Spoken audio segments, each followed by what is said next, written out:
안녕하세요. 오늘의 기본 뉴스. 오늘 김문수는 선거운동 첫 일정으로 국립대전현충원을 찾아 김용태 비대위원장 내정자와 함께 연평해전 전사자 묘역 등을 참배했습니다. 하지만 이들은 이곳에 함께 안장된 해병대 최수근 상병 묘에는 참배하지 않았습니다. 그래서 왜 최상병 묘에는 참배하지 않았냐는 질문이 나왔는데 여기에 대한 김문수와 김용태의 반응이 현재 큰 공분을 사고 있습니다.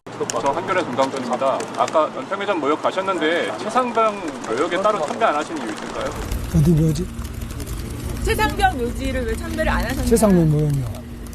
참배를 왜 안 하냐? 안 하고 했냐고 말씀하셨어요. 최상병 묘역 요 밑에 연평해전 네, 옆에. 오늘 이제 다 다닐 수가 없습니다. 그래서 대표적인 전하남 연평해전 이런 순국 순직하신 분들의 묘역을 몇 분만 참배를 했습니다. 나머지 다 참배할 수.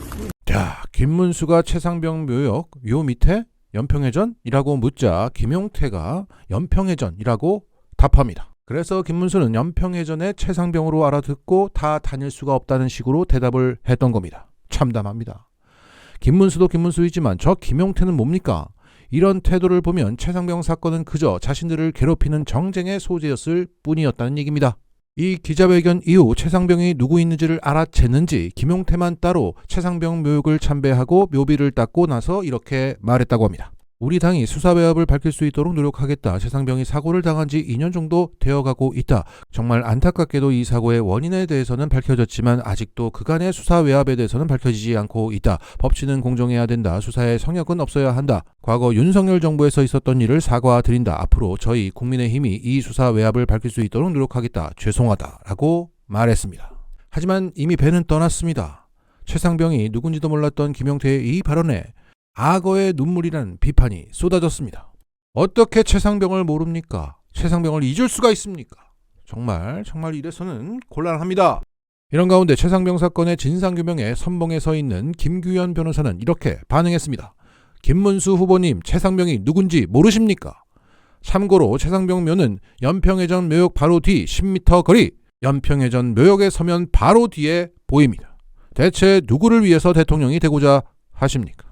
과거 한동훈도 대전현충원을 찾았을 때 연평해전 전사자 묘역만 참배했고 여기에 해병대 전우들은 오늘이 최수근 해병의 생일입니다. 오늘 참배하고 가주십시오. 10m 거리밖에 안 됩니다. 라고 외쳤으나 참배하지 않았죠. 이것이 당시 공개되었던 사진입니다. 정말 연평해전 묘역에 서면 바로 최수근 상병의 묘가 보입니다. 한편 이재명 후보는 최상병 사건의 진상규명을 위한 특별법을 반드시 통과시키겠다며 외압의 진실과 책임자 처벌을 반드시 하겠다고 약속했습니다. 그래서 해병대 예비역 연대와 해병대 장군 일동은 이재명 지지 선언을 했습니다. 자신들이 죽여놓고 잊어버리는 김문수류와 선거 때만 되면 사과하고 큰절하는 김용태류를 잊지 말아야 할 것입니다. 그리고 과거 소녀시대를 보고 쭉쭉 빵빵이라고 말하고 춘향전이 뭡니까? 변사또가 춘향이 따먹으려고 하는 거 아닙니까? 라고 발언했던 김문수는 선거운동 첫날부터 역시 개가 똥을 끊지 못했습니다. 벤지는 미스 가락시장 이렇게 뽑았어요. 그 홍보대사로 가락시장 홍보대사님 임명장 하나 해주실 거예요? 배현진을 미스 가락시장이라고 성적 모멸감을 주더니 웃습니다. 정말 할배들 더러워 죽겠습니다. 이것들은 이런 말을 해도 문제가 없었으니까 계속하는 것이고 여기에 익숙하니까 배현진도 웃는 거겠죠. 여성단체 뭐합니까? 설마 또 입국단 할 겁니까? 그리고 350만의 구독자를 보유한 경제 유튜버 슈카가 정치적 발언을 하고 있어서 논란입니다. 선거 때가 되니까 이젠 중립 코스프레도 하지 않는다는 거죠. 앞서 슈카는 방송에서 이재명의 AI 100조 투자 공약에 대해서 어디서 재원을 확보할 거냐며 무계획이라고 비판했습니다. 지난 15년간 95%의 공약 이행률의 행정가에게 방구석 슈카님이 재원이 어딨어? 무계획이야! 했다는 거예요. 저런 깡다구는 있어야 유튜버죠. 그리고 슈카는 다수결은 수단일 뿐 가치는 아니다 라는 소리를 했습니다. 자, 그 발언의 맥락을 보면 정규 분포 곡선을 그리면서 양극단의 결정으로 가면 안 된다고 말하면서 다수결이 우리가 지켜야 할 가치는 아니라고 말한 겁니다. 이 말 자체도 모순입니다. 극단적인 소수의 의견대로 가면 안 된다. 다수결로 가면 안 된다. 이거 뭐야? 어쩌자는 거야?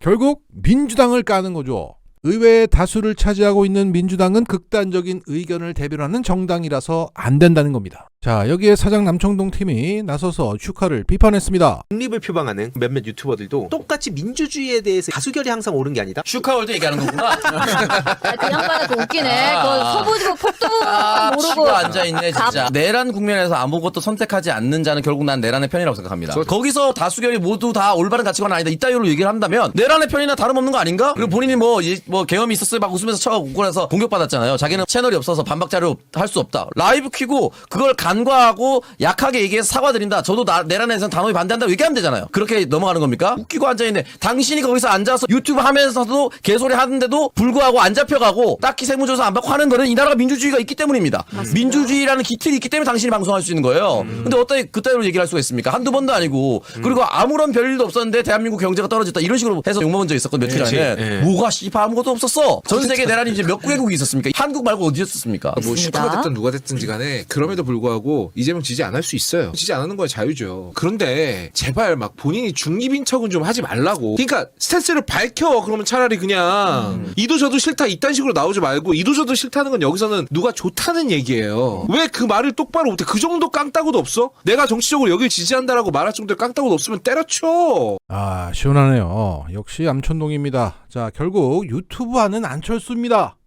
그리고 오늘 이재명 후보가 출정식에서 신은 운동화가 완판되었다는 소식입니다. 이 운동화는 리복에서 지난 2022년에 출시한 클래식 레더 모델로 32,000원대 판매 중이라고 합니다.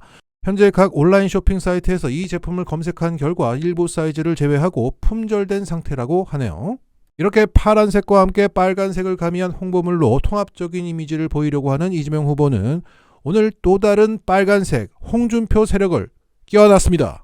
최근 홍준표의 정계 은퇴 선언 직후 이재명 대표는 홍준표와 통화를 했고 SNS를 통해서 그 가까워진 관계를 알렸습니다. 그 과정에서 홍준표의 경제책사인 이병태 교수는 김문수는 반지성이라고 비판하면서 민주당 합류를 공식 선언했습니다. 여기에 홍준표 지지자들도 이재명 지지 선언을 예고한 상황입니다.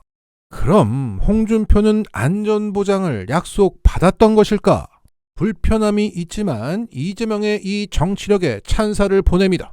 현재 김문수는 그 천하용인의 용 김용태를 비대위원장으로 내세우며 이준석과의 단일화를 반드시 추진하겠다는 의지를 밝히고 있습니다. 이런 가운데 이준석은 출국하는 홍준표를 배웅하면서 공항까지 찾아가 한마디로 날 좀 지지해줘 라고 매달렸습니다. 하지만 그 과정에서 이재명 후보가 손을 내밀었던 것이고 홍준표는 이재명 손을 잡고 적지 않은 이 젊은 지층을 뚝 떼어 내준 겁니다. 그러면서 이재명은 홍준표는 낭만의 정치를 보여줬다. 귀국하면 막걸리 한잔 하자면서 넓은 품을 보여줬습니다. 이 장면을 지켜보는 많은 사람들은 이재명이 대통령이 될 만하다고 봤을 겁니다. 최근 월말 김어준 방송에 김어준 총수와 박고영 교수도 이런 면모를 보고 이재명이 대통령 될 준비를 마쳤다고 평가했습니다. 삶과 죽음의 경계를 오갔던 이재명은 끊임없이 인정받아야 한다는 그 조바심에서 벗어났고 이젠 누구든 여유롭게 품을 수 있는 지도자가 된 겁니다. 자신의 참혹한 삶이 투영된 행정을 했던 성남의 이재명과 풍요롭고 여유로운 삶을 추구하는 분당의 이재명은 모두 이재명입니다. 이재명은 60%의 득표율로 진짜 대한민국을 만들 것입니다. 마치겠습니다.